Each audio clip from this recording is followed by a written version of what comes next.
नमो ज्ञानेश्वरा नमो ज्ञानेश्वरा। निवृत्ती उदारा सोपानदेवा। मुक्ताबाई नमो त्रिभुवन पावनी। आद्यत्रय जननी देवांची जयांचे केलिया स्मरण। होय सकळ विद्यांचे अधिकरण। तेचे वंदो श्री चरण श्री गुरूंचे ते नमस्कारोनी आता। नात्यश्नतस्तु योगोस्ति न चैकांत मनश्नतः न चाती स्वप्नशीलस्य जागृतो नैव चार्जुन। जो रसनेंद्रियाचा अंकिला का निद्रेशी जीवे विकला तो नाही येथ म्हणितला अधिकारी या। कैवल्य साम्राज्य चक्रवर्ती विश्वमौली ज्ञानोबाराय सकल ब्रह्मनिष्ठ गुरुजनांच्या परमकृपेने श्री भगवती ज्ञानेश्वरीच्या षष्ठम अध्यायाचा विचार आपण करत आहोत। या अध्यायातील 11व्या क्रमांकाच्या श्लोकापासून तर 15व्या क्रमांकाच्या श्लोकापर्यंत भगवंताने संपूर्ण योग मार्गाच्या साधनेच्या प्रारंभापासून तर त्या साधनेला जे काही परब्रह्म नावाचं साध्य फल प्राप्त होतं या फलप्राप्तीपर्यंतचा संपूर्ण विचार सूत्ररूपाने भगवंताने प्रतिपादन केला। तो सगळा विचार भक्तराज अर्जुनाने श्रवण केल्यानंतर देवाला आपल्या अंतःकरणातला एक भाव प्रगट करण्यासाठी प्रश्न विचारला की आतापर्यंत आपण जे साधन प्रतिपादन केलं त्या साधनाच्या माध्यमातून जे फल मिळतं ते कोणालाही मिळतं, वाटेल त्याला मिळतं का त्या फलप्राप्तीकरितासुद्धा एक विशिष्ट प्रकारचा अधिकार असावा लागतो। थोडक्यात हे अनधिकाऱ्याला मिळतं का केवळ अधिकाऱ्यालाच मिळतं? जर हे अधिकाऱ्यालाच मिळत असेल तर देवाने जो प्रतिपादन केलेला अधिकार आहे तो जर आपल्यामध्ये असेल तर आपल्याला हे फळ निश्चित प्राप्त होईल। आणि भगवंताने प्रतिपादन केलेला अधिकार त्याची जर उणीव आपल्या जीवनामध्ये असेल तर याचा अर्थ ब्रह्मप्राप्ती नावाचं फल आपल्याला मिळणार नाही। फलाची तर अपेक्षा आपल्याला आहे, साधन योग मार्गाचं आहे, पण योगाचं साधन करण्यासाठी जर आपला अधिकार नसेल तर मग ज्याच्यात आपला अधिकार आहे ते आपण देवाला विचारू अशी अंतःकरणातली भक्तराज अर्जुनाची धारणा आहे। आणि त्या धारणेतून भक्तराज अर्जुन देवाला प्रश्न विचारतात की हे अधिकाऱ्यालाच मिळतं की अनधिकाऱ्याला मिळतं हे मला तुम्ही सांगा।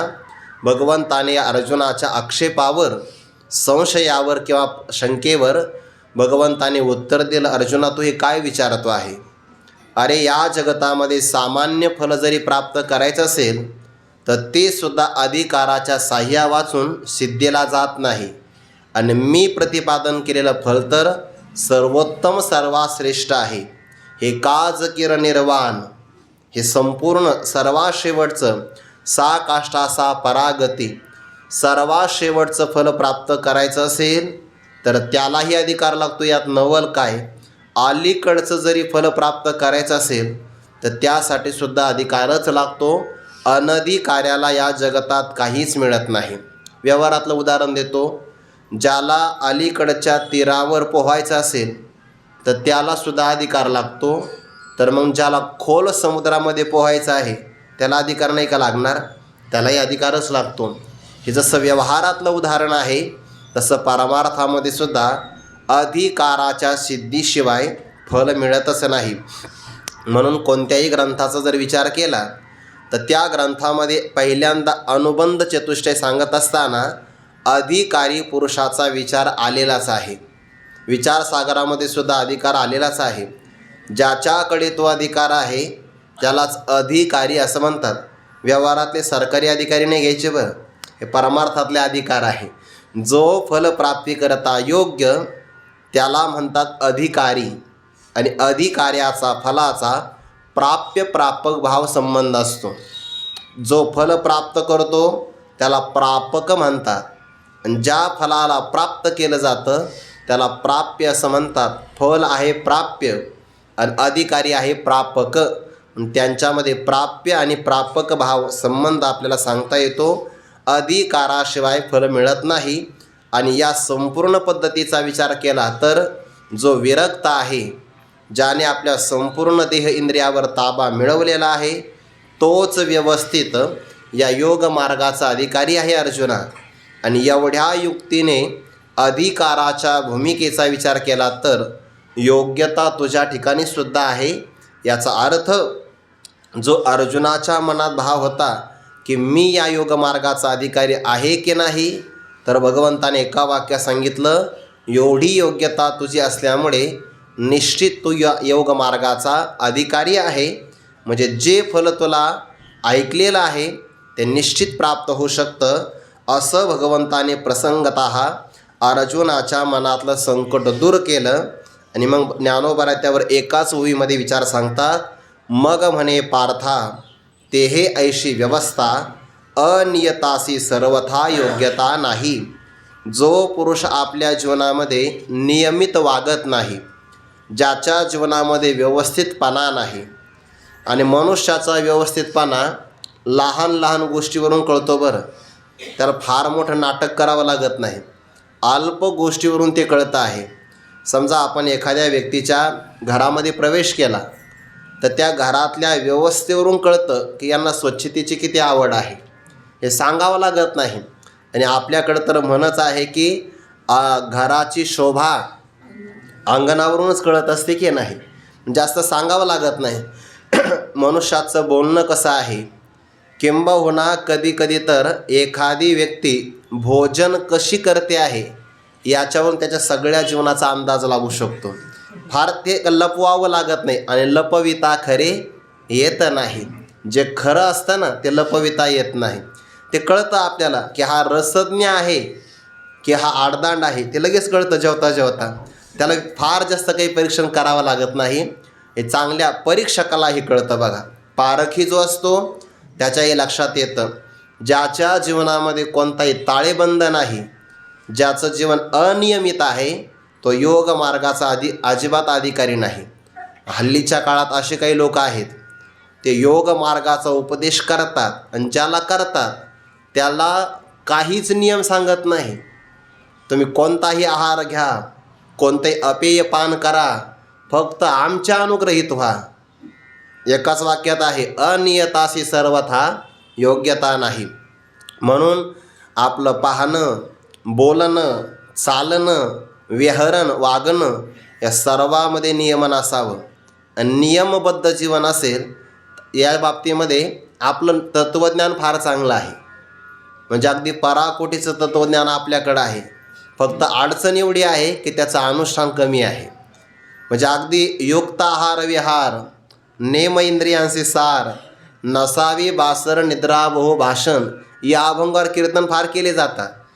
पण जेव्हा प्रसंग येतो तेव्हा मात्र अभंगही बाजूला सोडला जातो. असं नाही चालत. नियमबद्ध जीवन हे मानवाचं आहे. जगामध्ये सगळ्या प्रकारचे विधी आणि निषेध हे पशु आणि पक्ष्यांकरता निर्माण झाले नाही, ते फक्त मानवाकरिताच निर्माण झाले आहे. मानव शास्त्राचा अधिकारी आहे.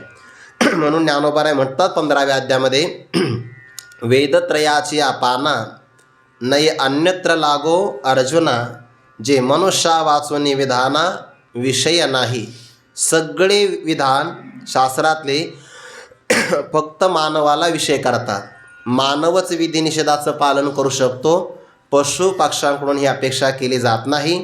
म्हणून जो अनियमित वागतो तो योग मार्गाचा अधिकारी नाही, आणि जो नियमित वागतो त्याला मात्र योग मार्ग सहसाध्य होऊ शकतो. आता ज्याला योग साधना करायची आहे त्याच्या जीवनामध्ये आहारादिकांचे नियम काय असावे, म्हणजे आहार सर्वात अगोदर आहे आणि बाकी त्याच्यानंतर आहे. पण आहारादिक या शब्दामध्ये पहिल्यांदा आहार, त्याच्यानंतर विहार, त्यानंतर बोलणं, चालणं, जागणं आणि निद्रिस्त होणं हे सगळे नियम क्रमाक्रमाने येतात. पण त्या आहारादिकांचे काय नियम ते भगवान परमात्मा पुढच्या 2 श्लोकामध्ये प्रतिपादन करतात. एका श्लोकामध्ये व्यतिरेक मुखाने सांगितलं आहे आणि एका श्लोकामध्ये अन्वय मुखाने सांगितलं आहे. असं करू नका, असं करू नका, असं जेव्हा प्रतिपादन केलं जातं तेव्हा त्याला व्यतिरेक मुखाने सांगणं म्हणतात. आणि असं करा, हे संपादन करा, त्याला अन्वय मुखाने सांगणं असं म्हणतात.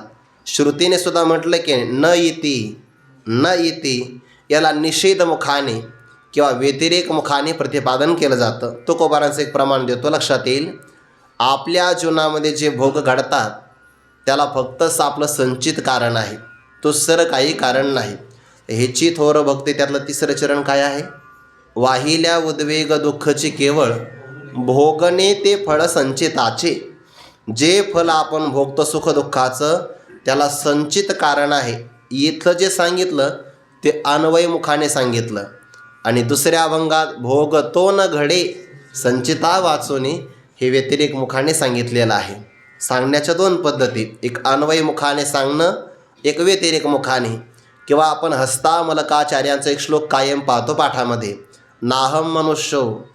शंकराचार्यांनी प्रश्न विचारला, बाळा तू कोण आहे? परिचय विचारला की नाही?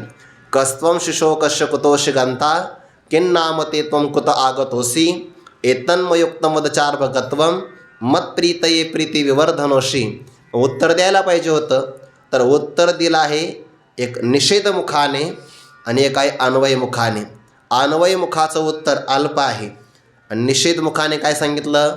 नाहम मनुष्यो न च देव यक्षो न ब्राह्मण क्षत्रिय वैश्यशूद्राः न ब्रह्मचारी न गृही वनस्तो भिक्षुर्न चाहम. मग आहेत कोण? निजबोध रूपाः. तर हे निजबोध रूपाः हे माझं स्वरूप आहे, हे अन्वयमुखाने सांगितलं. आणि मी मनुष्य नाही, देव यक्ष नाही, 4 वर्णाचा 4 आश्रमाचा मी नाही, असं मी नाही नाही सांगणं याला व्यतिरेक मुखाने सांगणं असं म्हणतात. या सांगण्याच्या दोन पद्धती आहे. किंवा ज्ञानेश्वरीमध्ये आलेलं निषेधमुखाचं वर्णन, जैसे न सांगणीवरी बाळापती शुरूप करी बोल निमालेपणे विवरी अचर्चा ते. जिचं नूतन लग्न झालेलं आहे ती असणारी नववधू बसलेल्या लोकांमध्ये आपल्या खऱ्या पतीचा परिचय करून देत असताना बाकीच्या सगळ्या लोकांचा न येती असा म्हणून विचार सांगते. आणि जेव्हा तिच्या स्वतःच्या खऱ्या वास्तव पतीचा परिचय करून देण्याचा प्रसंग येतो तेव्हा ती मौन राहते, पण ती मौनातून सुद्धा सांगते. म्हणजे शब्दा वाचून सुद्धा सांगता येऊ शकतं, पण जेव्हा शब्दा वाचून सांगायचं असतं तेव्हा शब्दाने जे आडवे आले आहे ते निवृत्त करावे लागतात. आणि परिशेष न्यायाने शिल्लक राहतं. आता तिथं शब्द नाही वापरला तरी कळतं. याला म्हणतात निषेधमुखाने प्रतिपादन करणं. मग ज्याला योगाची साधना करायची आहे, आहारादिकांचा विचार ते इतका महत्त्वाचा आहे की भगवद्गीतेसारख्या ग्रंथामध्ये सुद्धा तो आहाराचा विचार 3दा आलेला आहे.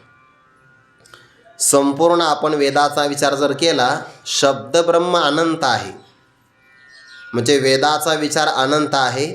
सगळा वेदाचा विचार 1,00,000 किंवा 1,25,00,000 श्लोकसंख्या असणाऱ्या महाभारतामध्ये आला. सर्व वेदाचा विचार महाभारतात, महाभारतातला सगळा विचार गीतेमध्ये आलेला आहे. म्हणजे 700 श्लोकाची गीता ही महाभारताची आणि अंततोगत्वा सर्व वेदाची सारभूत प्रतिपादन करणारी श्रुतीच आहे. म्हणजे गीतेमध्ये जो विचार आला तो सगळा महाभारताचा आणि वेदाचा तात्पर्याचा सार अर्थ आहे. 700 श्लोकसंख्या आहे गीतेची, पण 700 श्लोकसंख्या जरी गीतेची असेल तरी पण गीता नावाच्या 700 श्लोकाच्या ग्रंथामध्ये ज्या अर्थी भगवंताने आहाराचा विचार 3दा प्रतिपादन केला याचा अर्थ तो महत्त्वाचा विचार आहे. आणि बऱ्याचदा असं असतं, ज्या ज्या महत्त्वाच्या गोष्टी असतात त्या त्या कायम आपल्याकडून दुर्लक्षित किंवा उपेक्षित झालेल्या राहतात. संगती महत्त्वाची आहे पण दुर्लक्ष असतं. बऱ्याचदा असं घडतं कुटुंबामध्ये, लहान मुलावर 10वी 12वीपर्यंत फार चांगलं लक्ष दिलं जातं, पण एकदा जर मुलगा महाविद्यालयामध्ये गेला तर तो कोणाच्या संगतीत राहतो याकडे दुर्लक्ष केलं जातं. खरं तर तिथं जास्त जागरूकतेनं लक्ष दिलं पाहिजे. हा जसा व्यवहारातला विचार आहे तसाच आहारादिकांचा सुद्धा विचार आहे. आणि ज्या ज्या गोष्टी महत्त्वाच्या असतात तिथे आपली कायम उपेक्षा असते. सगळ्यात महत्त्वाचा विचार साधनेतला प्रारंभच आहारापासून आहे. ज्याचा आहार चुकतो त्याचा विचारही चुकतो. सगळं आहारावर अवलंबून आहे. आहार मनुष्याचा चुकला की त्याचे सप्त धातू जे पुष्ट होतात त्या सगळ्या धातूंचा विचार बिघडून जातो. आणि आहारामध्ये खूप दक्ष राहिलं पाहिजे. आहार कधी घ्यावा, कसा घ्यावा, ते सगळे इतका सूक्ष्म विचार त्यामध्ये आहे. पण आहाराच्या बाबतीमध्ये आपण त्याला पाकशास्त्र म्हणतो. ती कला पण आहे आणि शास्त्रसुद्धा आहे. म्हणून तर स्वयंपाक पाककला म्हणतात, पाककृती किंवा पाकशास्त्र म्हणतात. पाक म्हणजे पचविणं किंवा त्याला शिजविणं म्हणतात. तर त्याचासुद्धा सूक्ष्म विचार केला पाहिजे. आणि सगळ्यांचा आहार सारखा नसतो. काही आहार वायुभक्षण करतात अजगरासारखे, काही गवत खातात गाईसारखे, काही फक्त वायुभक्षण पवन पितात, काही जलप्राशन करतात, काही अन्नाच्या आधाराने राहतात. सगळ्यांचा आहार कसा, तर त्याचे नियम भगवान परमात्मा या प्रस्तुत 2 श्लोकामध्ये सांगतात. त्यापैकी पहिला व्यतिरेक मुखाने प्रतिपादन करणारा श्लोक आहे. न अत्यश्नतः तो योगः अस्ति, न च एकांतम अनश्नतः, न च अतिस्वप्नशीलश्च जाग्रतः, न एव च अर्जुन. हे अर्जुन, भगवान म्हणतात अर्जुना ऐक बरं चांगला आता. योग हा, परंतु हा जो योग सांगितला तो कोणाला शक्य नाही. अत्यश्नतः न अस्ति, जो अत्यधिक प्रमाणामध्ये आहार घेतो त्याच्याकडून योग साधना घडत नाही. अत्यधिक प्रमाणात आहार घेत असेल तर त्याच्याकडून योग साधना घडत नाही. जास्त आहार घेतला तर नाही घडत, मग कमी घ्या. तर भगवान म्हणतात न एकांतम अनश्नतः, जो अगदी अत्यल्प आहार घेतो किंवा काहीच खात नाही तर त्यालासुद्धा योग साध्य होत नाही. पुढचा भाग असा आहे अतिस्वप्नशीलस्य. शील म्हणजेच काय, वर्तन, चारित्र्य. आणि स्वप्न शब्दाचा अर्थ होतो निद्रा. झोप घेणं हे ज्याचं शील स्वभाव झाला आहे, पण तीही झोप घेते अत्यधिक प्रमाणामध्ये झोप घेतो त्यालासुद्धा योग साध्य होत नाही. म्हणजे मग जास्त झोपलं तर योग नाही साध्य होत. जागच राहू रात्रभर. तर जाग्रतः न एव, जो कायम जागा राहतो त्यालासुद्धा योग साध्य होत नाही. जास्त झोपला तरी साधना नाही, जागच राहिला तरी साधना नाही, फार जास्त प्रमाणामध्ये जेवला तरी साधना नाही, आणि अत्यल्प प्रमाणामध्ये भोजन केलं तरीसुद्धा योग साध्य होत नाही. याचा विचार असा आहे, मनुष्याने भोजन किती करावं, तर शास्त्रामध्ये त्याला एक शब्द आला आत्मसंमित भोजन करावं. म्हणजे हे आत्मसंमित भोजन नेमकं काय आहे, तर जे भोजन आपण सेवन केल्यानंतर जे सहजगत्या भोजन आपल्याला पचतं आणि पचल्यानंतर जे भोजन शरीराला सामर्थ्य प्रदान करून कार्य करण्याकरता समर्थ ठरतं त्या भोजनाला आत्मसंमित भोजन असं म्हणतात. या मर्यादेचं उल्लंघन करून रसना लोलुप होऊन जो अत्यधिक प्रमाणामध्ये भोजन करतो, आता अत्यधिक प्रमाणामध्ये भोजन केलं की ते भोजन अजीर्ण प्रदान करतं, जिरत नाही, करपट ढेकरं येतात. आणि ज्याला अजीर्ण होतं त्याला फार मोठ्या प्रमाणामध्ये व्याधी जडतात. व्याधी बाहेरून येत नसतात, व्याधी आपल्या भोजनापासूनच तयार होतात. ज्या व्यक्तीचं अन्न चांगल्या प्रकारे पचत नाही पोटात गेल्यानंतर, आणि त्या अन्नाला पचविण्याकरता सुद्धा कालावधी लागतो. साधारणपणे सगळं अन्न पचविण्यासाठी 8 ते 12 तासाचा कालावधी लागतो. म्हणून शास्त्राचा विचार आहे की मनुष्याने 2दाच जेवण करावं. सकाळचं जेवण सूर्योदयापासून 2.5 तासाच्या आतमध्ये केलं पाहिजे. प्राचीन काळामध्ये लोक नाश्ता करतच नव्हते, सकाळी न्याहारी करायची. न्याहारी म्हणजे उगं थोडं नाही खायचं. सुरुवातीला जेवढं सकाळच्या काळामध्ये जितकं भरपेट खाता येईल तेवढं खाल्लं पाहिजे. भरपूर प्रमाणामध्ये सकाळी आपण जेवू शकतो, आणि किती गरिष्ठ किंवा जड पदार्थ जरी खाल्ले तरीसुद्धा आपल्याला आळस येत नाही. समजा सूर्योदय 7ला झाला तर 9:30पर्यंत आपण भरपूर जेवण करू शकतो, त्या जेवणाचा आळस येत नाही. आणि सायंकाळचं जेवणसुद्धा सूर्यास्ताच्या अगोदर केलं तर फार चांगलं. जैन संप्रदायामध्ये हे नियम पाळतात बघा. सूर्यास्ताच्या अगोदर भोजन केलं पाहिजे. आणि 2 जेवणातलं अंतर म्हणजे दिवसातल्या 2 जेवणातलं अंतर 8 तासाचं असावं. आणि आज सायंकाळी जे भोजन केलं तर उद्या सकाळपर्यंत 16 तासाचा उपवास असावा.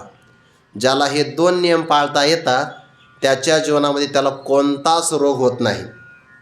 समजा आपलं सकाळचं भोजन 10 वाजता असेल तर दुसरं भोजन आपण 8 तासांनी करावं, सायंकाळी 6 वाजता. आणि सायंकाळी 6 वाजल्यापासून दुसऱ्या दिवसाच्या 10 वाजेपर्यंत 16 तासाचा उपवास झाला की त्या व्यक्तीला कोणताच रोग होत नाही. का बरं? का अन्न पचविण्याचं काम प्राण करत असतो. आणि प्राणाने एकदा अन्न पचविलं की उरलेल्या वेळामध्ये प्राणवायू शरीरातल्या रोगाला खाऊन टाकत असतो. पण मग आता त्या प्राणाकडे 2 कामं आहेत.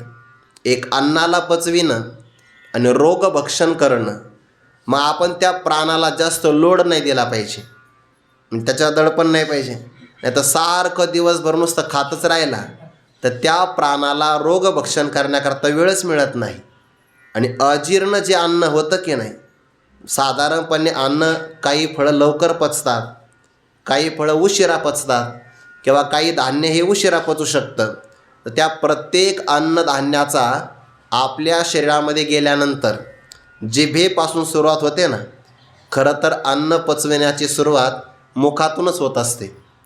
म्हणजे अन्नाचा प्रवास सुरू झाला आपल्या पोटामध्ये जाण्याचा तर साधारणपणे त्या अन्नाला शरीरातून बाहेर पडण्याकरता 8 ते 12 तासाचा कालावधी लागतो. आणि तेवढ्या कालावधीमध्ये संपूर्ण शरीरातून ते अन्न बाहेर पडू शकतं किंवा त्याचा प्रवास पूर्ण होऊ शकतो. तर तेवढा कालावधी त्याला लागतोच. पण जर चुकून आपण नुसतं खातच राहिलो, पूर्वीचं अन्न काही पचलं नाही, मग आमच्या मित्राने आग्रह केला, 1 तासापूर्वी मी जेवलो होतो पण त्याला कुठं नाही म्हणता, नाही म्हणून 2 चपात्या खाल्ल्या.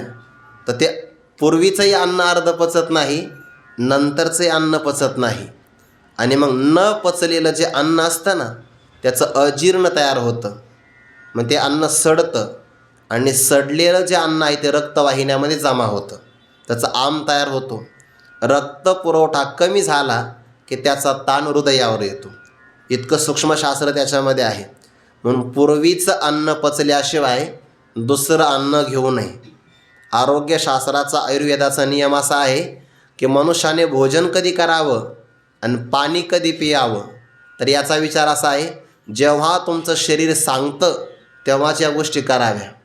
त्या आपण प्रवास करतो की नाही तर आपली गाडी कर भरण्याकरता उभी राहते, नाही कळणारे टोल भरण्याकरता.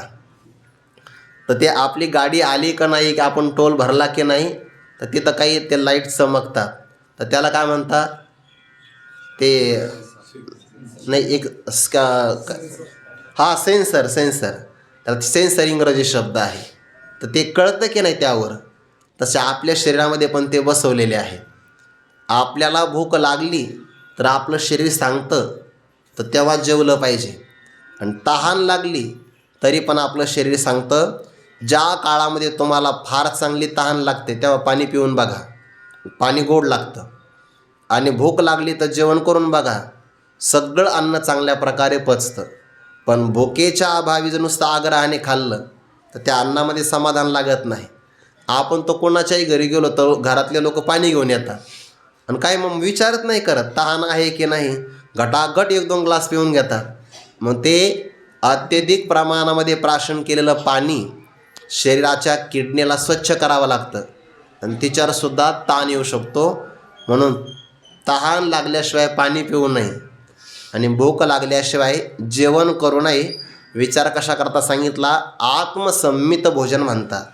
जे भोजन पचल्यानंतर आपल्या शरीराला ऊर्जा प्राप्त होईल, आपलं शरीर सगळ्या प्रकारची साधना कर्म क्रिया करण्याकरता सामर्थ्य संपन्न होईल, असं जे भोजन केलं जातं त्याला आत्मसंमित भोजन म्हणतात. आणि भोजन करताना आपलं पोट आपल्याला सांगत असतं, तुम्ही जेवण करून बघा. ज्याला कडकडीत भूक लागली की नाही, अर्थशास्त्रामध्ये एक नियम आला आहे, त्याला सीमांत उपयोगिता असं म्हणतात. मला ते शाळेमध्ये होतं, अजून लक्षात आहे माझ्या. सीमांत उपयोगिता पहिल्या घासाला जेवढा आनंद मिळतो ना तेवढा दुसऱ्या घासाला मिळत नाही. दुसऱ्या घासाला जेवढा आनंद मिळतो तेवढा तिसऱ्या घासाला मिळत नाही. का? ज्ञानोबाराय सिद्धांत सांगतात, भोजनाच्या व्यापारी क्षुधा जिरत जाय अवधारी, तृप्तीच्या अवसरी नाहीची होय. भोजनी जैसे होय तृप्ती लाभे भूक जाई. भोजनामध्ये एकीकडे काय होतं, एकीकडे तृप्ती मिळते आणि दुसरीकडे भूक कमी कमी होऊ लागते. सुरुवातीला भूक फार मोठी असते, मग जशी जशी आपली भूक कमी कमी होते तशी तृप्ती वाढत वाढत जाते. तृप्ती आणि भूक समानतेला आली की जेवण थांबलं पाहिजे. बरोबर ते कळतं आपल्याला की आता तृप्ती झाली, पण नाही म्हणे एवढी थोडीशी घ्या, गरम आणलेली आहे. अरे पण तृप्ती झाली ना, आपलं आतलं असणारं शरीर सांगतं आणि अत्यधिक प्रमाणातला आहार आनंद नाही प्रदान करत. बघा, जोपर्यंत समाधान आहे तोपर्यंत खाल्लं पाहिजे. नाही म्हणे तिथं लिहिलं होतं अनलिमिटेड, येऊ द्या. अरे येऊ द्या, पण आज जागा तर पाहिजे ना. अनलिमिटेड आहे म्हणजे का कितीही खायचं का? काही लोक म्हणतात नाही पैसे वसूल झाले पाहिजे, नंतर दवाखान्यात घालावे लागतील. तिथे वसूल करायच्या नादामध्ये दवाखान्यामध्ये भरती व्हायला, त्याला नियम असावे. बघा, म्हणून भोजनाचा विचार आत्मसंमितम भोजन. त्या मर्यादेचं उल्लंघन करून जे भोजन केलं जातं ना ते अजीर्ण होऊन व्याधी प्रदान करतं आणि मग तेच अन्न जीवाच्या आयुष्याला नष्ट करतं, म्हणून अन्न मारतं. मग जे अत्यधिक प्रमाणामध्ये खाल्लं जातं ते जर जिरलं नाही तर ते अन्न त्या जीवाला वध करतं, मारतं. मनुष्याच्या आयुष्याला नष्ट करणारे अनेक शस्त्र आहेत. ज्याला जास्त प्रमाणामध्ये क्रोध येतो तर तो क्रोधसुद्धा त्याच्या आयुष्याला नष्ट करतो. बघा, आयुष्याला नष्ट करणारे बरेच घटक आहे. भक्तविजय नावाचा ग्रंथ आहे मैपती महाराजांचा, तर त्यामध्ये अल्पायुष्य कोण होतो याचा विचार हनुमंतरायाच्या चरित्रामध्ये शेवटच्या अध्यायामध्ये आलेला आहे. जो माता पित्यांचा तिरस्कार करतो, महापुरुषांच्या ग्रंथाचं उच्छेदन करतो, नसतंच पाखंडी मत काढतो स्वतःच्या मताने, त्याचं अल्पायुष्य होत असतं. तर आयुष्याचा नाश करणारे जे अनेक शस्त्र आहे त्या शस्त्रामध्ये अत्यधिक प्रमाणातला आहार हे एक शस्त्र आहे, म्हणून ते रोग प्रदान करतं. क्रोध आला की आयुष्य कमी होतं. बघा, अल्पायुष्य होतं तो मनुष्य. म्हणून आत्मसंमित भोजन करावं. अत्यधिक केलं की ते अन्न मारतं. म्हणे मग अतिशय अल्प प्रमाणातला आहार घेऊ आपण, तर तसंसुद्धा करू नये. जे अतिशय अल्प आहार भक्षण करतात तर त्यांच्या शरीरामध्ये भोजन केल्यानंतर रस नावाचा धातू सुरुवातीला आहे आणि सर्वात ओज नावाचा धातू शेवटी, त्याला सप्त धातू म्हणतात. तर अतिशय कमी प्रमाणामध्ये आहार घेतला तर धातूंचं पोषणच होत नाही. मग काही माणसं दुराग्रही फार असतात, अजिबात आपल्या शरीराला आहारच देत नाही. साधना करण्याची इच्छा असते, पण साधना करण्याकरता शरीरामध्ये इंद्रियामध्ये ज्याच्यामुळे बळ लागतं आणि ते बळ अन्नाच्या रसापासून आपल्याला मिळतं आणि त्या रसाचं पोषणच करत नाही, तर मग साधना कशी घडेल? मग दुराग्रह फार असतो आणि असा दुराग्रह योग मार्गामध्ये चालत नाही. गुरुवर्य डॉक्टर बाबा पाटा सांगत असतात. बघा, ज्ञानाचं फल काय आहे? बुद्धेर फलम अनाग्रह. ज्याचा आग्रह दुराग्रह सुटलेला आहे ते ज्ञानाचं फल आहे. दुराग्रह करू नये. भूक लागली खाल्लं पाहिजे, नाही म्हणे आमचं व्रत आहे, शरीर सांगतंय की अन्न द्या, पण असा अतिशय अल्प प्रमाणातला जर आहार घेतला तर रसपोषणच होत नाही आणि ज्याचं रसपोषण झालं नाही तर ते अन्न त्या जीवाचं रक्षण करू शकत नाही. म्हणजे अन्न रक्षणही करतं आणि अन्न आपला नाशही करतं. अत्यधिक प्रमाणात जर घेतलं तर नाश करतं आणि अतिशय कमी प्रमाणामध्ये घेतलं तर रक्षण करू शकत नाही. मग किती भोजन करावं? तर भोजनाचा नियम असा आहे, पोरये दशनेनार्धम तृतीयम उदकेन तु वायोः संचरणार्थम चतुर्थम अवशेषयेत. शास्त्रातला हा विचार आला आहे की मनुष्याने आपल्या उदराचे 4 भाग करावे. 2 भागामध्ये म्हणजे अर्धपोट झालं आपलं, तर 2 भागामध्ये अन्न भरावं. पोरयेत अशनेन अर्धम, अशन म्हणजे अन्न, अर्धा भाग उदराचा अन्नाने भरावा. तिसरा भाग जो आहे तो पाण्याने भरावा, पाण्यासाठी असावा. आणि चौथा भाग शिल्लक ठेवावा वायो संचारणार्थम, वायूचं संचरण व्हावं म्हणजे वायू श्वास घेता यावा. अगदी तोंड उघडल्यानंतर घशामध्ये पदार्थ दिसावे इतकं जेवण करू नये. वायूला थोडी जागाही ठेवली पाहिजे. आणि पाण्यासाठी सुद्धा आवश्यक जागा असावी, पोकळी असावी. चतुर्थम अवशेषयेत, चौथा भाग शिल्लक ठेवावा. असं हे अन्नाचं माप आहे. आता आहाराची मर्यादा ही ज्याच्या त्याच्या पचनशक्तीवर आहे, ज्याची त्याची क्षमता आहे. मला जेवढा आहार लागतो तेवढा तुम्हाला लागेलच असं काही सांगता येत नाही. किंवा तुमचा जेवढा आहार असेल त्याच्याशी मी काही स्पर्धा करू शकणार नाही. पण लोक म्हणतात बघा, तुम्ही तर ज्ञानी आहात आणि अज्ञानी आहात, तुमचा आहार एवढा कसा काय? अरे तो पचनशक्तीवर आहे. कधी कधी अज्ञानी माणसं कमी जेवतात तर ब्रह्मज्ञानी माणसं जास्त जेवतात. तर ते जेवल्यावरून ज्ञानी किंवा अज्ञानी ठरत नसतो, ते त्याच्या पचनशक्तीवर अवलंबून आहे. त्यामुळे काय जेवता, तुमचा काय आहार आहे, तुमच्यापेक्षा आम्ही बरेच आहात तुम्ही, आम्ही कुठं नाही म्हणतो आहे. ते जेवणामध्ये काही स्पर्धा करायची नसते.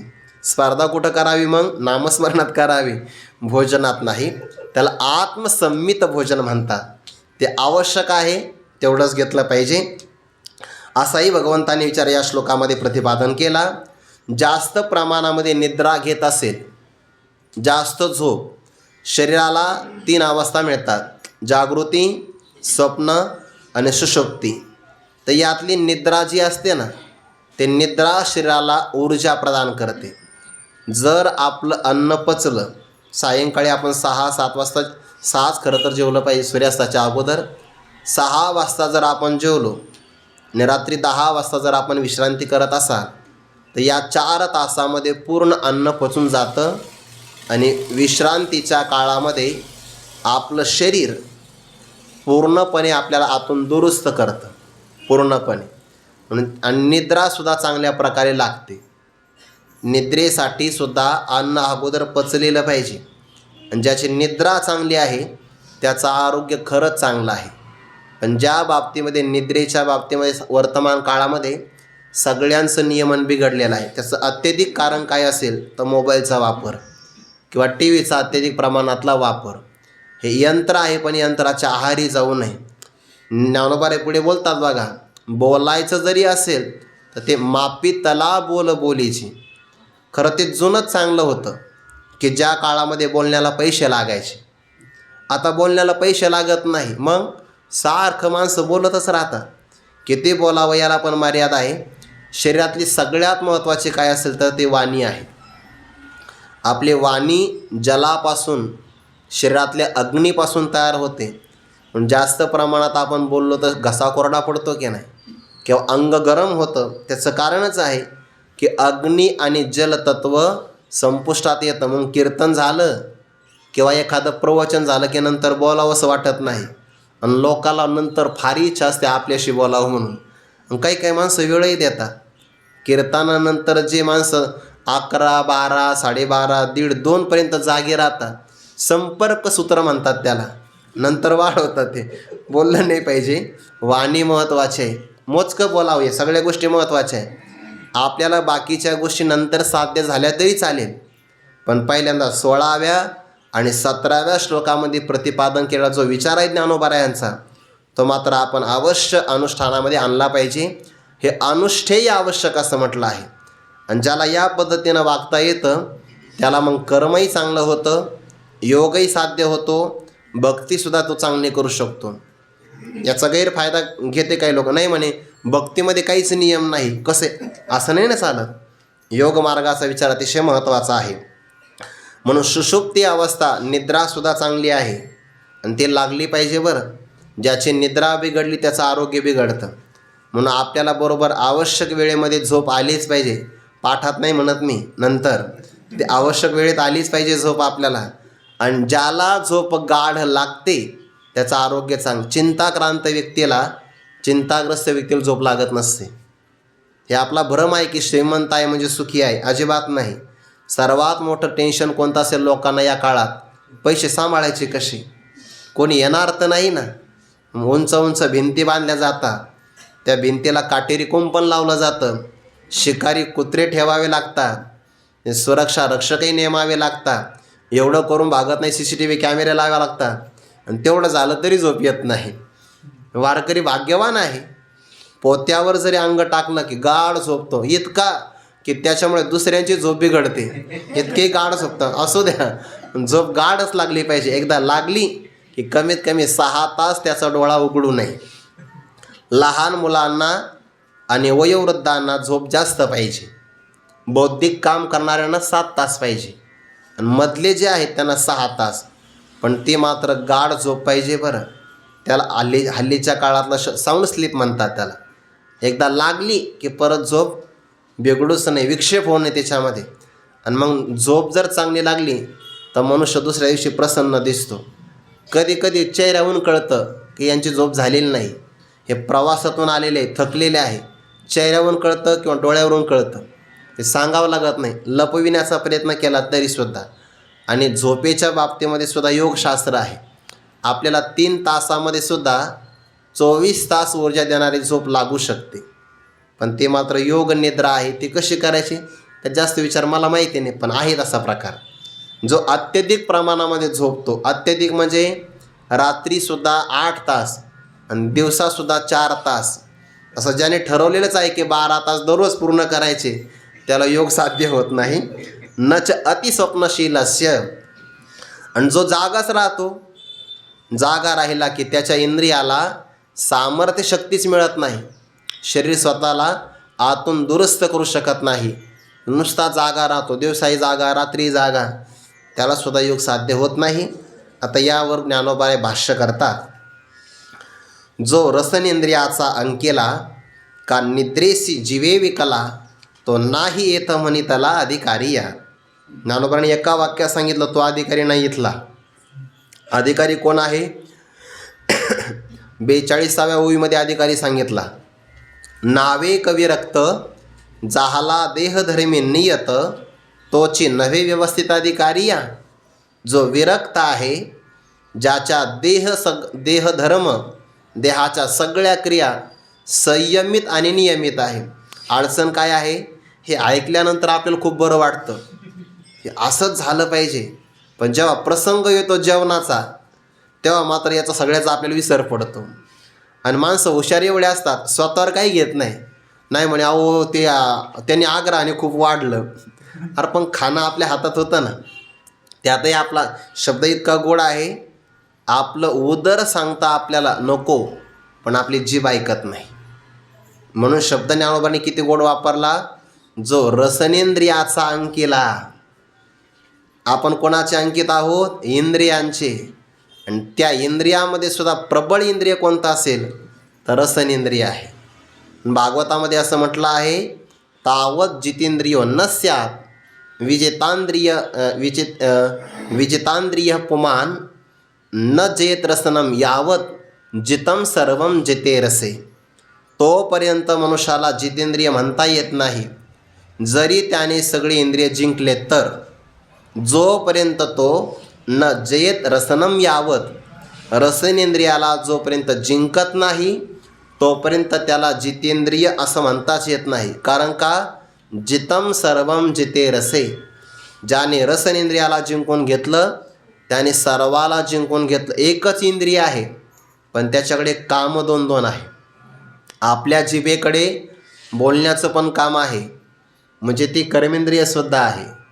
आणि रसाला चाखावं म्हणजे ज्ञानेंद्रियसुद्धा आहे. बाकी डोळा फक्त ज्ञानेंद्रिय आहे, श्रवणेंद्रिय फक्त ज्ञानेंद्रिय आहे, घ्राणेंद्रिय फक्त ज्ञानेंद्रिय आहे. पण रसनेंद्रिय मात्र असं आहे की ते वागेंद्रिय म्हणजे कर्मेंद्रियसुद्धा आहे. आणि रसाचं सेवन करतं म्हणून रसनेंद्रिय ज्ञानेंद्रियसुद्धा आहे. म्हणजे एका इंद्रियाकडे 2 कामं आहे, आणि म्हणून भगवंतांनी त्याला जास्त सुरक्षा प्रदान केलेली आहे. म्हणून रसनेंद्रिय सुरक्षित राहावं याकरता 32 पारेकरी आहे दातांची. आणि त्याच्याही अगोदर पुन्हा ओठांचा सुद्धा एक दरवाजा लावला आहे, पण त्याच्यातूनही जीभ बाहेर येते, हे विशेष आहे. दोन दोन दरवाजे आहे त्याला, ओठही आहे आणि 32 रक्षकसुद्धा आहे. महत्त्वाचीच आहे की नाही ती. आपला मेंदू महत्त्वाचा आहे, म्हणून ती आपल्या डोक्याचं जे हाड आहे ना, कवटी, ते सुद्धा महत्त्वाचे आहे. आणखीन एखादा दरवाजा दोन तर मला माहिती आहे. किंवा आपलं हृदय महत्त्वाचं आहे, तर त्यावरही भगवंताने सुरक्षा लावलेली आहे. देवाची योजना आहे ही सगळी. पण रसनेंद्रियाचा अंक केला आहे. भगवंताने दुसऱ्या अध्यायामध्ये म्हटले बघा, सगळे विषय निवृत्त होतात जो कोणताच आहार घेत नाही, पण रस नावाचा विषय मात्र सोडून. विषया विनिवर्तन्ते निराहारस्य देहिनः रसवर्जम. मग कधी निवृत्त होतो? रसोपेश्य परम दृष्ट्वा निवर्तते. ज्याला परमात्म साक्षात्कार होतो त्याचा रस नावाचा विषयसुद्धा जातो, बाकीच्यांचा जात नाही. किंवा रस शब्दाचा आसक्ती असा एक अर्थ घेतला आहे. विषय निवृत्त करता येतात, पण विषयांची आसक्ती मात्र जात नाही. परंतु ज्ञानोबाने अर्थ करत असताना रस शब्दाचा आसक्ती असा अर्थ न घेता रस म्हणजे रसनेंद्रियाच्या द्वारे ग्राह्य केला जाणारा रस नावाचा विषयच घेतला आहे. एरा इंद्रिया विषय तुटे तैसा नियमो नय रस हटे, जे जीवनाची हे न घटे येणे विन. कारण जर मनुष्याने भोजन केलं नाही, रसनेंद्रियाच्या द्वारे रसास्वादनच केलं नाही, तर त्याचा जीवननिर्वाहसुद्धा होऊ शकत नाही. परंतु परब्रह्माचा साक्षात्कार झाला तर मग तो सुद्धा विषय तुटून जातो, सुटतो. सामान्य जो पुरुष आहे, जो रसनेंद्रियाचा अंकिला, रसना नावाच्या इंद्रियांचा जो अंकित आहे, त्या इंद्रियांच्या ताब्यात गेलेला आहे, स्वाधीन झालेला आहे. दुसरा भाग आहे यातला, का निद्रेसी जीवे विकला. जीवे म्हणजे मनाने, जीवे म्हणजे सर्वथैव, सर्व प्रकारे जो स्वतः निद्रेला विकला गेलेला आहे. आता माझ्यावर माझी सत्ता नाही. जो पदार्थ आपण विकतो पैशाच्या मोबदल्यामध्ये, तो विकला गेलेला पदार्थ, त्याच्यावर आपली सत्ता नसते. ज्याने तो घेतला त्याची सत्ता स्थापित त्यावर होत असते. मग आता आपलं जीवन आहे, कुणाला विकलं? निद्रेला. मग आपल्यावर ताबा नाही. मग ताबा कोणाचा? निद्रेचा आहे. निद्रेला जेव्हा वाटतं तेव्हा बरोबर याला डोळा लागू शकतो. असा जो असेल निद्रेशी जीवे विकला, ज्ञानोबा म्हणतात तो नाही येत म्हणितला अधिकारिया, तो या योग मार्गातला अजिबात अधिकारी नाही. आपल्याकडे वाहन किती वेगवान आहे याला जास्त महत्त्व नाही. ते वाहन वेगवान असतानाही त्याचे लवकरात लवकर ब्रेक किती लागतात याला जास्त महत्त्वाचं आहे. तसंच आहे ना, आपली शक्ती किती याला महत्त्व नाही आहे. इंद्रियावर संयम किती आहे जास्त महत्त्वाचं आहे. उदाहरण दिले ते कासवाचं. ते कास कुर्मजी आपरी उवाईला अवैव पसरी, ना तरी इच्छावसे आवरी आपुले आपण. कासव आहे ना, आनंदात असेल तर आपले सगळे अवयव तो प्रसारित करतो, आणि संकटाची चाहूल लागली तर तो त्या सगळ्या अवयवांना आवरून घेतो. जुन्या संस्थेमध्ये विहीर आहे बघा, त्या विहिरीमध्ये कासव आहे. सहसा लवकर दिसत नाही, तळाशी जाऊन राहतो. मी पाहिला तो बऱ्याच वेळा. आनंदात असेल वरती आला की अवयव पसरतो, आणि चाहूल लागली काय तर लगेच आपले अवयव आवरून घेतो. तसं इंद्रिय ताब्यात पाहिजे. गाडीसुद्धा आपण म्हणून त्याला काय सध्याला त्याच्या पॉवर ब्रेक असं काय म्हणतात का, पॉवर स्टेरिंग, हां डिस्क ब्रेक असं म्हणतात त्याला. तर ते महत्त्वाचं आहे. मग ते वाहन निर्जीव आहे वाहन, पण त्यालासुद्धा त्या आवश्यक आहे. मग सजीव व्यक्तीला का असावं नाही? असावं. इंद्रिय आपल्या ताब्यात असावे. का आपण इंद्रियांच्या ताब्यात असावं? जर आपण इंद्रियांच्या ताब्यात असो तर मग आपलं वागणं असं आहे की जे घोडे अतिशय चंचल आहे आणि त्या रथात आपण बसलेलो आहोत, तर ते कधी आपल्याला दरीमध्ये घेऊन जातील सांगता येत नाही. लगाम फार महत्त्वाचा आहे, तो लावताच आला पाहिजे. त्या विवेक चूडामणी नावाच्या ग्रंथामध्ये 5 इंद्रियांचे 5 विषय आहे, आणि एका विषयांनी एका जीवाचा घात झाला आहे. शब्दादिभिः पंचभिरेव पंच, असं तो श्लोकाची सुरुवात आहे. शब्द, स्पर्श, रूप, रस आणि गंध तर या 5 विषयाने 5 जणांचा घात होतो. शब्द नावाच्या विषयाने हरिण गोरीच्या भुली मृग व्याधा दृष्टी न घाली. त्या पारध्याचं गायन ऐकलं म्हणजे शब्द ऐकला तर त्या मृगाचा घात होऊन जातो. ते आवाजाच्या पाठीमागे जातं, स्वतःच्या प्राणाला मुकतं. शब्द.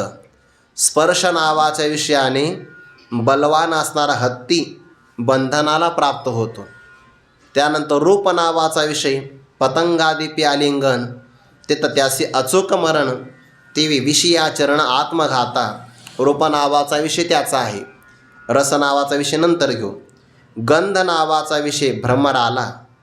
ज्ञानोबा म्हणतात भ्रमर भेदी कोडे बल तैसे काष्ट कोरडे परी कळिके माझी सापडे कोवळी ते तर उत्तीर्ण होईल प्राणे परी ते कमळदळ चिरून नेणे.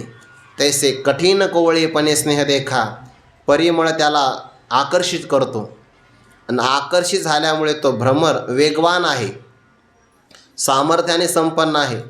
कोणत्याही झाडाचं किती वाळलेलं लाकड असू द्या त्याला तो सहज कोरू शकतो. ज्याला कठीण लाकूड कोरता येतं नाही काष्टाचा गुमान पण गोवी भ्रमरा सुमन. आता त्या फुलाची पाकळी कोवळी असते. ज्याला लाकडं कोरता येतात वाळलेले त्याला फुलाची कोवळी पाकळी कोरण्याकरता किती वेळ लागेल? वेळ. जर फक्त त्याने मांडीही मोडली आपली आणि हातपाय जरी हलवले तरी कमळाच्या पाकळ्या तुटू शकतात, पण नाही. त्या कमळातला सुगंध गंध नावाचा विषय आणि त्यामध्ये तो आकृष्ट होतो. विचार करतो जाऊ द्या ना, रात्री गमिष्यती, उद्या सकाळ होणारच आहे. हजिष्यती पंकज श्रीही असा विचार करतो न करतो रात्री हत्तीचा कळप येतो. जलक्रीडा करून त्या कमळाच्या वेळीला उपटून टाकतो आणि ते भ्रमराला कळतंसुद्धा, पण स्वतः गंधामध्ये आकृष्ट झाल्यामुळे त्या पाकळीला सोडून जात नाही. परिणाम हत्तीच्या पायाखाली चिरला जातो गंध. एका विषयाने एक जण गेला. रस नावाच्या विषयाने मासा अडकतो. तया माझी गुळू आहे जो प्राणाते घेऊन जाय तो जैसा ठाऊवा नोहे झाकलेपणे. त्या गळाला आमिष लावलेलं असतं आणि त्या आमिषाला खाण्याकरता तो मासा येतो. तो ज्याचा तुकडा झाला आहे ते आमिषाला वाचा फुटते म्हणतात आणि ते म्हणतात मत आ मेरे लिए, मैं आधा हुआ तेरे लिए, तो आएगा मेरे लिए, ऊपर खडा है तेरे लिए. तो अरे तू माझ्याकरता येऊ नको, तुला पकडण्यासाठी माझे तुकडे झाले. जर तो मला खाण्यासाठी आला तर तुझ्या गळ्यामध्ये गळ गेला की खेचण्याकरता एक वरती बसलेलाच आहे, तो खेचून घेतो बघा त्याला. मासा एरवी सापडत नाही. काही मासे हुशार फार असतात, ते बरोबर कोळ्याच्या पायाजवळ घुटमळतात. जाळं कुळी टाकतो पलीकडे, असे चाप्टर असतात, चतुर्मासे असतात, पण तरीसुद्धा गळामध्ये अडकतात. रस नावाचा विषय आहे. मग एका विषयाने जर एका जीवाचा घात झाला तर मनुष्याचं दैव असं आहे की तो पंचही विषयामध्ये आसक्त आहे. त्याचा का घात होणार नाही? त्याचा नक्की घात होऊ शकतो. बाकीच्या विषयाला टाळता येतं. समजा शब्द आहे, नाही ऐकता येणार, रूप नाही पाहायचं, गंधग्रहण नाही करायचा, स्पर्श नाही करायचा, पण जेवणच नाही केलं तर जगणार नाही ना. आणि जेवणातून कोणता रस मिळतो? रसच मिळतो. रस नावाचा विषय भोजनादिकांपासूनच प्राप्त होतो, पण ते भोजन करत असताना नियम असावा ना. पण जो जिभेच्या ताब्यात गेलेला आहे, म्हणजे आतलं उदर सांगतो जागा नाही आहे, ढेकरही आता येऊन गेलेला आहे, पण त्याची जीभ मात्र ऐकत नाही, त्याला म्हणतात रसनेंद्रियाचा अंकेला. आणि रसनेंद्रिय असं आहे ते तृप्त नाही होत बघा, अजिबात नाही. पण आजारी पडतात. वर्तमान काळामध्ये सर्वात जास्त रसनेंद्रियाच्या आहारी जाण्याचे प्रकार आहे, सर्वात जास्त. म्हणून बघा तुम्ही दररोज नवीन शोध लागतात. कशाचे? मेनूचे. म्हणून आजचा मेनू काय आहे, पाककृती म्हणतात त्याला. दररोज नवीन शोध लागतात, दररोज. आणि माणसं आपल्याच भारतातले पदार्थ खातात असं नाही, विदेशातले सुद्धा खातात. सडलेले खातात, सडलेलेच पदार्थ खातात. पण नाही म्हणतात आम्ही थोडेसे स्टँडर्ड आहोत, शिकले. रसनेंद्रियाचा अंक केला, दुसरं काही नाही. रसना नावाच्या इंद्रियाचा अंकित आहे. तसं पाहिलं तर आपलं भोजन आपल्या देशानुसार असावं. भारत देश आहे आपला, आपल्या प्रांतानुसार असावं. महाराष्ट्र प्रांत आहे. त्यानंतर ऋतूनुसार असावं भोजन.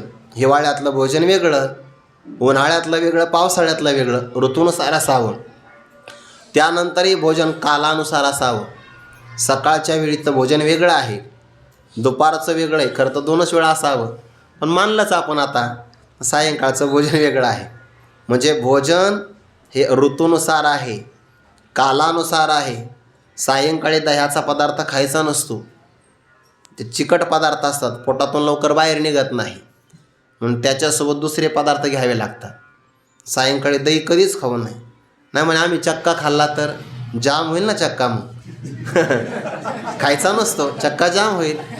नाही मग पनीर खाल्लं, अरे ते पण दह्यापासूनच तयार होतं. दह्यातला एकही पदार्थ रात्री खायचा नसतो. उष्णही आहे आणि सहसा पोटातून आतड्यातून तो बाहेर निघत नाही. चिकट पदार्थ दही कधी खायचं असेल तर ते दिवसा खाल्लं पाहिजे. दही भात म्हणतो आपण, काला खाऊ दही भात उत्तम त्यांची जोडी आहे दही भाताची. किंवा लाह्या आणि दही उत्तम आहे. किंवा दह्यामध्ये जर आपल्याला दोष घालवायचा असेल त्यामुळे थोडासा गुळ वापरला पाहिजे. साखर वापरणं एवढं चांगलं नाही. किंवा दह्याचं ताक केलं तर अतिउत्तम.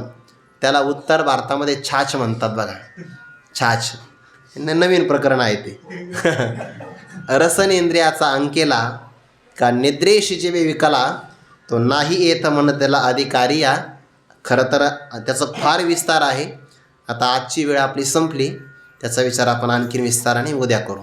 कुंडली गौरधारे विठ्ठल श्री ज्ञानदेव तुकाराम माऊली ज्ञानेश्वर महाराज की जय.